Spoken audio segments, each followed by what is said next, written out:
দর্শক, আমি এনায়েত রাজীব এই মুহূর্তে এমন দুজন ব্যক্তিকে নিয়ে আপনাদের মাঝে হাজির হয়েছি যিনি কিনা এক যুগেরও বেশি সময় ধরে রাস্তায় রাস্তায় কোরআন তেলাওয়াত করছেন এবং জীবিকা নির্বাহ করছেন। এবং তারা দুটি ভাই বিভিন্ন জায়গায় এই কোরআন তেলাওয়াতটা করে থাকেন এবং তারা দুজনেই অন্ধ। অন্ধ হয়েও তারা কোরআনের হাফেজ হয়েছেন এবং চমৎকার কণ্ঠে কোরআন তেলাওয়াত করে থাকেন এবং তাদের এই তেলাওয়াত সামাজিক যোগাযোগ মাধ্যমে ব্যাপক ভাইরাল হয়েছে এবং ভাইরাল হওয়ার কারণে তিনি ঢাকা ইউনিভার্সিটির এক শিক্ষকের নজরে পড়েছেন এবং তার দরুন তিনি এখন হজ করার সুযোগ পেতে যাচ্ছেন খুব শীঘ্রই। তো এই রিফাত ভাইয়ের সাথে কথা বলবো, তিনি এক যুগ ধরে রাস্তায় কোরআন তেলাওয়াত করে কিভাবে এই জনপ্রিয়তা অর্জন করলো, কিভাবে তার সংসার চলছে, এখন তিনি স্বপ্ন পূরণের পথে কতটুকু হাঁটছেন। রিফাত ভাই, কেমন আছেন আপনি? আলহামদুলিল্লাহ, অনেক ভালো আছি। দর্শককে সবাই উদ্দেশ্যে সালাম দিচ্ছি, আসসালামু আলাইকুম রহমতুল্লাহি ওয়া বারাকাতুহু।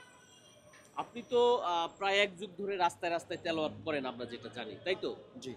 আচ্ছা, আপনার এই যে কোরআন তেলাওয়াত যে করছেন, আপনি এই তেলাওয়াতটা কিভাবে শিখছেন বা আপনার বাসা কোথায়? অন্ধ হয়ে এত সুন্দর আয়ত্ত কিভাবে করলেন একটু বলবেন? আমার বাসা হচ্ছে মূলত এখন যেখানে থাকি গাজীপুর জেলা জয়দেবপুরে, আর আমার দেশের বাড়ি নওগাঁ জেলা ধামরিহাট উপজেলা। এখন আমি তেলাওয়াত মাদ্রাসায় লেখাপড়া করেছি। আমার উস্তাদ আবু রায়হান, তো কাবার ইমাম আব্দুর রহমান সুদাইসের কণ্ঠে আমি তেলাওয়াত করি। তো কাবার ইমাম আব্দুর রহমান সুদাইসের আমি তেলাওয়াত শুনতাম। এটা শুনে শুনে আমি আল্লাহর কাছে বলছিলাম যে আল্লাহ, আমি তো কাবা ঘরে যাইতে পারবো কিনা আমি জানি না, তবে কাবার ইমাম আব্দুর রহমান সুদাইসের কণ্ঠ আল্লাহ তুমি দাও, তোমার কাছে তো কমতি নাই। তো আল্লাহ তাআলা, হয়তো ওরকম পারি না, চেষ্টা করি করার জন্য, আল্লাহ তাআলা আমাকে দিয়েছেন। আর স্যার, ঢাকা বিশ্ববিদ্যালয়ের controller sir advocate Bahalul Haque Chowdhury, বারাকাল্লাহু ফি হায়াতি, স্যারের জন্য দোয়া করি আল্লাহ তাআলা হায়াতের মধ্যে বরকত দান করুন। স্যার আমাকে সোশ্যাল মিডিয়াতে দেখছেন, বিশেষ করে সাহসী কণ্ঠ থেকেই হয়তো দেখেছেন, আমার সঠিক ধারণা। তো সাহসী কণ্ঠ থেকেই হয়তো দেখেছেন স্যার। তো দেখার পরেই আমার নাম্বার খোঁজার জন্য তৎপরতা লাগাইছিলেন। তবে আমার পাশেরই থানার এক ভাই আর কি, পত্নীতলার উপজেলা, নওগাঁ জেলা পত্নীতলার উপজেলার এক ভাই স্যারের সাথে যোগাযোগ করছে। স্যার, আমি এনাকে চিনি, ইনি আমার পাশের থানারই, নাম্বার আছে স্যার, আপনি যদি যোগাযোগ করতে চান তাহলে নিতে পারেন। তো আলহামদুলিল্লাহ ওই ভাই নাম্বার দিচ্ছে, স্যার আমার সাথে যোগাযোগ করছে। স্যার বলছে তুমি কি হজে যাবা? আমি বলছি স্যার আমার টাকা নাই, পয়সা নাই, আমি কীভাবে হজে যাবো? কারণ স্যার বলছে সব কিছু আল্লাহ করে দেবে। তাই আমি বললাম ঠিক আছে স্যার, আমার তো এনআইডিও হয় নাই, আমি কীভাবে পাসপোর্ট করবো, আমি কী করবো? হয় তুমি একদিন ঢাকা বিশ্ববিদ্যালয়ে আসো। আমি ঢাকা বিশ্ববিদ্যালয়ে গেলাম।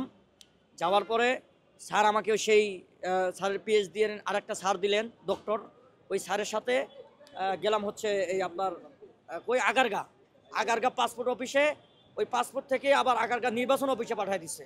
নির্বাচন অফিস থেকে আমাকে বলছে যে আপনার নাগরিক সনদপত্র, বইয়ের কাবিননামা, আপনার জন্ম সনদ, যা কিছু লাগে এগুলো এড্রেস দিয়ে দিছে। আমি সেগুলো আবার ব্যবস্থা কইরা আমি সব কিছু রেডি রাখছি। এখন স্যারকে ফোন দিছি, স্যার চায়নাতে আছে, স্যার মঙ্গলবারে আসবেন।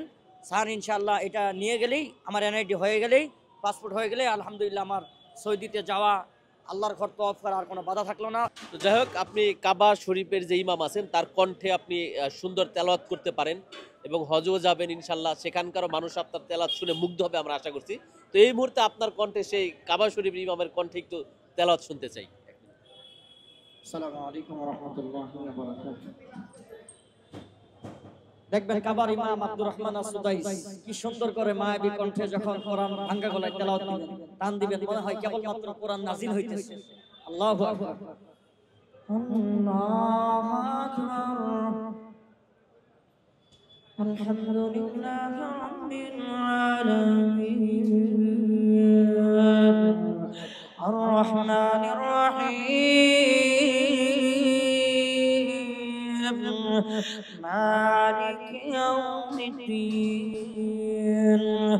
ইয়্যাকা না'বুদু ওয়া ইয়্যাকা নাস্তাঈন, ইহদিনাস সিরাতাল মুস্তাকিম, সিরাতাল লাযীনা আন'আমতা আলাইহিম, গায়রিল মাগদুবি আলাইহিম ওয়ালাদ-দাল্লিন, আমিন। বিসমিল্লাহির রাহমানির রাহিম, والتين والزيتون وطور سينين وهذا البلد الأمين لقد خلقنا الإنسان في أحسن تقويم ثم رددناه أسفل سافلين إن الذين آمنوا وعملوا الصالحات